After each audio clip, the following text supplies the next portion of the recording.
تو پھر جب عام آدمی اپنی بیوی کے پاس جاتا ہے یا سیکس کرتا ہے تو اس کے نفس سے جو ہے نار نکلتی ہے، اس کے نفس سے، اور وہ نار پھر ہمارے جسم سے، یہ فرض کیا جسم ہے، اس کے اندر جہاں سے یہ ہیئر ہوتے ہیں نا، مسام، ان سے وہ نار خارج ہوتی ہے، اس کی وجہ سے ناپاکی آ جاتی ہے۔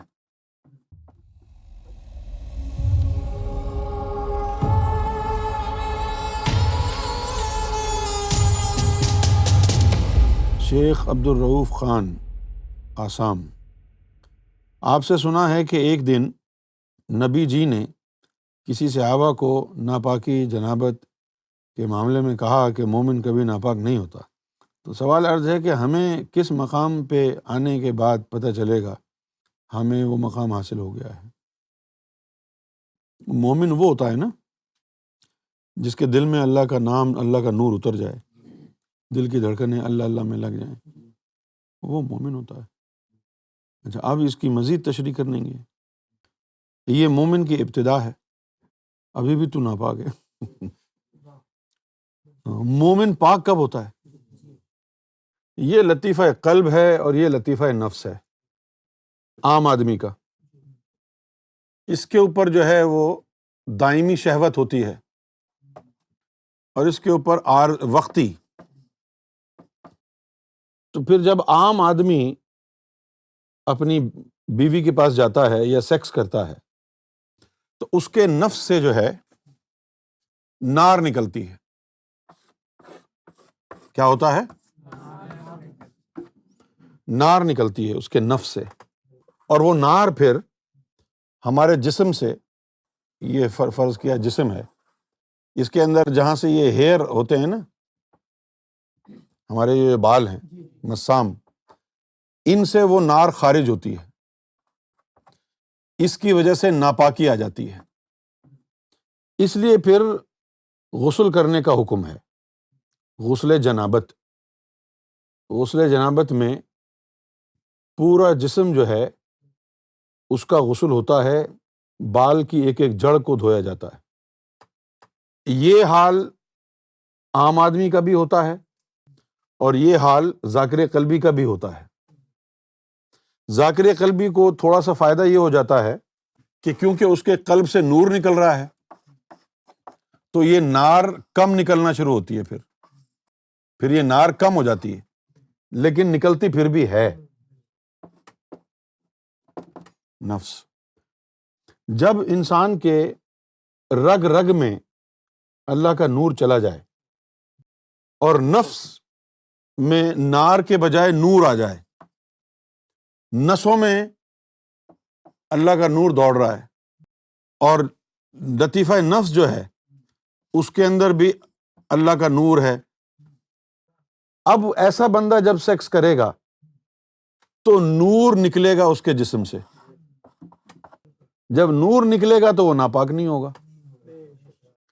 تو اللہ کے رسول نے جس صحابی کو کہا تھا نا کہ مومن کبھی ناپاک نہیں ہوتا ہے، تو وہ اس مقام پر تھا کہ جب سیکس کرتے وقت اس کے جسم سے نار نہیں نور نکلنا شروع ہو گیا تھا۔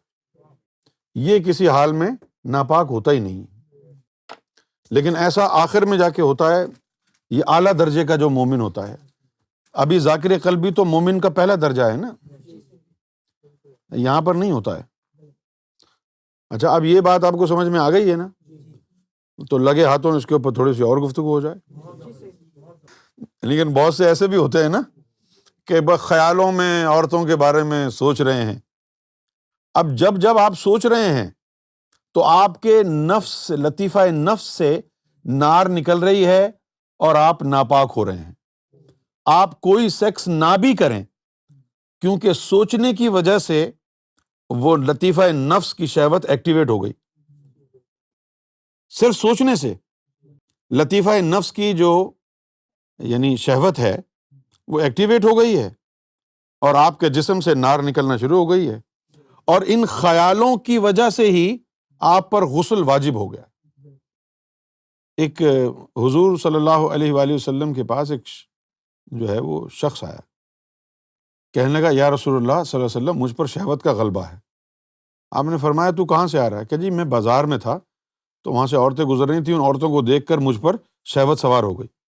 تو آپ نے فرمایا فوراً اپنے گھر جاؤ، اپنی بیگم کے ساتھ سیکس کر کے پھر واپس آؤ۔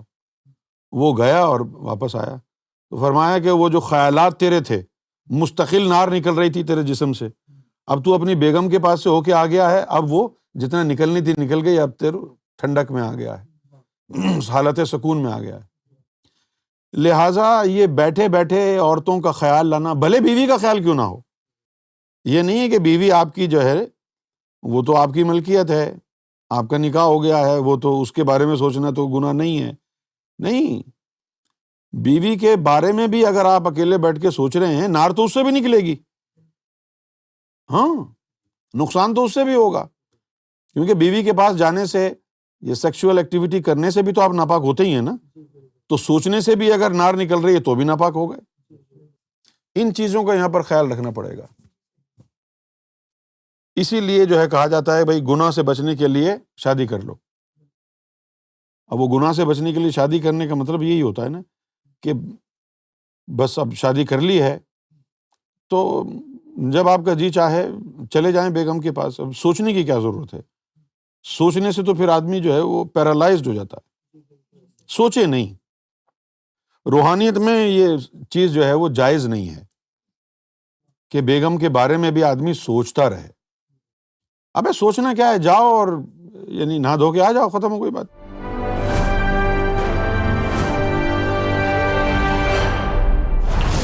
TV, bringing light, love, and peace in your life.